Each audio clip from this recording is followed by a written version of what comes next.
So, they're sort of compound words and compound words. It's very helpful, wasn't it? So let me explain. There are words like wheelbarrow, which is just a mash-up of two words. A barrow, which is, I don't really know. I understand a barrow is like a small stall or something that you hold things with, and you shove it together with the word wheel, and you've got like something that you can carry things or put things on with a wheel under it. And we all know what a wheelbarrow is. Trundle it round the garden. So that's a genuine compound word because it's one word made of two other words smashed together to come up with a new thing. Let's have a look. We could have furthermore, which is a bit like, and there's another thing.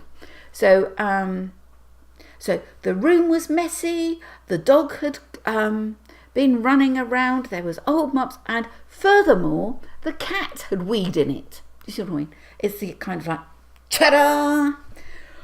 Then, those are sort of like proper compound words. Words are just smashed them together. Now, there are other words that sort of by accident look like they're two words together. And you need to know these as well for your own spelling and for some of the sort of the game things they put in there. Let me give you a couple of examples. So we have furlong. So fur, as in a fox fur that you put around you, and long, meaning long. Now, that doesn't mean that it's long fur on your furlong. A furlong is actually a measurement of, I don't know how much, yards. It's a measurement of distance. In racing, they still use it. The horse fraternities still use it. And I'm hoping that someone will come and tell me, so I don't have to look it up, say, actually, Sarah, a furlong is... but it's got nothing to do with fur or long. It's a completely different word that just happens to be able to be broken into these two words. Another one, I rather like these ones, is reappoint. So maybe he was appointed chairman of the board, but he had to take some time out and retired because he had cancer.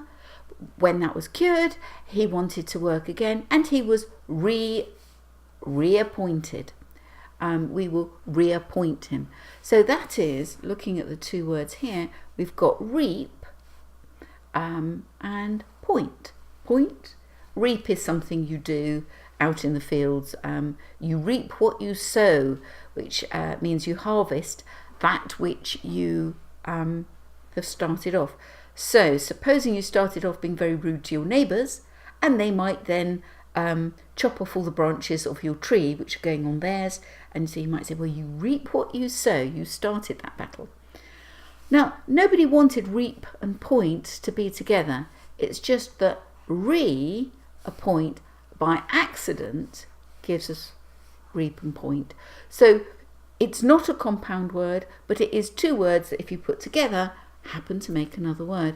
So get familiar with looking out for both, and if you can, get yourself an exercise book or something like this. And Sarah's notebook was given to me by a pupil, isn't it great? I use it a lot. I use it very carefully. I'm sort of and then just every time you come across a word that can be made into two words, write it down and get everybody else. Get people in the office, or your mum's office, your dad's office. Get your neighbours and granny. Don't do it all in one evening, because you'll just get word fatigue quite fast. Learn to look out for them and just gradually collect them and let everybody else collect them for you. It's quite fun.